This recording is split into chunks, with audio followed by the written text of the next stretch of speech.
Hello ಸ್ನೇಹಿತರೆ, ನಿಮಗೆ ಸ್ವಾಗತ ಸರಳ ಕೃಷಿಗೆ. ನಾನು ನಿಮ್ಮ ಕನ್ನಡದ ಮಗ ರಾಘವ್ ಮಾತಾಡೋದು. ಸ್ನೇಹಿತರೆ, ಇವತ್ತು ಬಂದುಬಿಟ್ಟು ನಾವು ಕಬ್ಬಿನ ತೋಟದಲ್ಲಿದ್ದೀವಿ. ಇದರಲ್ಲಿ ಏನಿದೆ ಅಂದರೆ ಒಂದು ಟೆಕ್ನಾಲಜಿ ಇದೆ. ನಮ್ಮ ಕಡೆ ಕಬ್ಬಿನ ಟೆಕ್ನಾಲಜಿ ಇದೆ. ನಿಮ್ಗೆ ಗೊತ್ತಿರೋಂಗೆ ನಾವು ಯಾವಾಗಲೂ ಪ್ಲಾಂಟೇಷನ್ ಮಾಡಬೇಕಾದ್ರೆ ತುಂಡುಗಳು ಮಾಡಿ ಪ್ಲಾಂಟೇಷನ್ ಮಾಡ್ತೀವಿ, ಮ್ಯಾನುವಲ್ ಪ್ಲಾಂಟೇಷನ್ ಮಾಡ್ತೀವಿ. ಅಥವಾ ಸೆಟ್ ಏನಿರ್ತಲ್ಲ ಇಷ್ಟು ಕಣ್ಣು ತೆಗೆದು ಏನು ಮಾಡ್ತೀವಿ ಅಂದರೆ ಸಸಿಗಳು ತಯಾರು ಮಾಡಿ ಪ್ಲಾಂಟೇಷನ್ ಮಾಡ್ತೀವಿ. ಆಮೇಲೆ ಉಳಿದಿದ್ದೇನು ಕಬ್ಬು ಇರುತ್ತಲ್ಲ ಅದು ವೇಸ್ಟ್ ಆಗುತ್ತೆ, ಹೌದಾ? ಅಥವಾ ಬೇರೆ ಕಡೆ ಬಿಸಾಗಿಬಿಡ್ತೀವಿ. ಸೊ ನಮ್ಮ ಕಡೆ ಇನ್ನೊಂದು ಟೆಕ್ನಾಲಜಿ ಇದೆ. ಏನಂದರೆ ಡೈರೆಕ್ಟ್ಲಿ ಸ್ಟ್ಯಾಂಡಿಂಗ್ ಕ್ರಾಪ್ನಲ್ಲಿ ನಾವು ಕಣ್ಣು ತೆಗೆದು ಸಸಿಗಳು ತಯಾರು ಮಾಡಿ ಪ್ಲಾಂಟೇಷನ್ ಮಾಡ್ಬೋದು. ಮತ್ತು ಉಳಿದಿದ್ದೇನು ಕಬ್ಬು ಇರ್ತಾರೆ ಡೈರೆಕ್ಟ್ ಫ್ಯಾಕ್ಟ್ರಿಗೆ ಕಳಿಸ್ಬೋದು. ಇದರಿಂದ ಏನಾಗುತ್ತೆ ಅಂದರೆ ಡೈರೆಕ್ಟ್ಲಿ ನಿಮಗೆ ಏನು ದುಡ್ಡು ಉಳಿತೈತಲ್ಲ, ಪ್ಲಾಂಟೇಷನ್ ದುಡ್ಡು ಏನಿರುತ್ತಲ್ಲ, ಆಲ್ಮೋಸ್ಟ್ ಆಲ್ 50% ನಿಮ್ಮದು ದುಡ್ಡು ಡೈರೆಕ್ಟ್ಲಿ ಪ್ಲಾಂಟೇಷನ್ ಟೈಮ್ನಲ್ಲಿ ನಿಮಗೆ ಉಳಿತೈತೆ. ಇದರಲ್ಲಿ ಏನಿಲ್ಲ, ಸಿಂಪಲ್ ಟೆಕ್ನಾಲಜಿ ಏನಂದರೆ ಡೈರೆಕ್ಟ್ಲಿ ಸ್ಟ್ಯಾಂಡಿಂಗ್ ಕ್ರಾಪ್ನಲ್ಲಿ ನಾವು ಏನು ಇನ್ನು ಹಾರ್ವೆಸ್ಟ್ ಆಗುತ್ತೆ, ಇನ್ನು 15 ದಿವಸ ಆಗಲಿ 20 ದಿವಸ ಏನು ಇರುತ್ತಲ್ಲ ಹಾರ್ವೆಸ್ಟಿಂಗ್, ಬಿಫೋರ್ ಹಾರ್ವೆಸ್ಟಿಂಗ್ ಅವತ್ತೇ ನಾವು ಕಣ್ಣು ತೆಗಿಬೇಕು.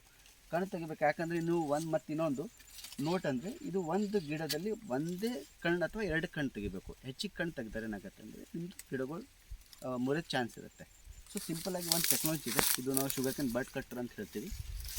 ಜಸ್ಟ್ ಈ ಥರ ಹಿಡ್ಕೋಬೇಕು. ಈ ಥರ ಹಿಡ್ಕೊಂಡು ಕಣ್ಣೇನು ಚೆನ್ನಾಗಿ ಕಣ್ಣು ಇರುತ್ತಲ್ಲ, ದಪ್ಪ ಗಿಡ ಕಬ್ಬಾಗಲಿ ಅಥವಾ ಚೆನ್ನಾಗಿದ್ದ ಕಣ್ಣು ಈ ಥರ ಹಿಡ್ಕೊಂಡು ಜಸ್ಟ್ ಈ ಥರ ಪ್ರೆಸ್ ಮಾಡಿ ಈ ಥರ ಕಣ್ಣು ತೆಗಿಬೋದು. ಈ ಥರ ನೋಡ್ಬೋದು. ಇದು ಡೈರೆಕ್ಟ್ಲಿ ನಾವು ಕೋಕೋಪೀಟ್ನಲ್ಲಿ ಜರ್ಮೇಷನ್ ಮಾಡ್ಬೋದು. ಆಮೇಲೆ ಡೈರೆಕ್ಟ್ಲಿ 21 ದಿವಸದ ನಂತರ ಇದು ಡೈರೆಕ್ಟ್ಲಿ ನಾವು ಪ್ಲಾಂಟೇಷನ್ ಮಾಡ್ಬೋದು. ಆಮೇಲೆ ಉಳ್ಕಿದೇನು ಕಬ್ಬು ಇರ್ತಾರೆ ಡೈರೆಕ್ಟ್ಲಿ ನಾವು ಫ್ಯಾಕ್ಟ್ರಿಗೆ ಕಳಿಸ್ಬೋದು. ಸೊ ಇದು ಭಾಳ ಸಿಂಪಲ್ ಟೆಕ್ನಾಲಜಿ. ನಿಮ್ಮ ದುಡ್ಡು ಸೇವ್ ಆಗುತ್ತೆ, ಆಮೇಲೆ ಖರ್ಚು ಕಡಿಮೆ ಆಗುತ್ತೆ. ಸ್ನೇಹಿತರೆ, ಈ ವಿಡಿಯೋ ನಿಮಗೆ ಇಷ್ಟವಾದರೆ ಪ್ಲೀಸ್ ಚಾನಲ್ ಸಬ್ಸ್ಕ್ರೈಬ್ ಮಾಡಿ. ಮತ್ತು ನಮ್ಮ ಕಿಸಾನ ರೈತರ ಬಾಂಧವರ ಜೊತೆ ಶೇರ್ ಮಾಡೋದು ತಪ್ಪಬೇಡಿ. Thank you so much. ಜೈ ಕರ್ನಾಟಕ, ಜೈ ಹಿಂದ್.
Wow, great.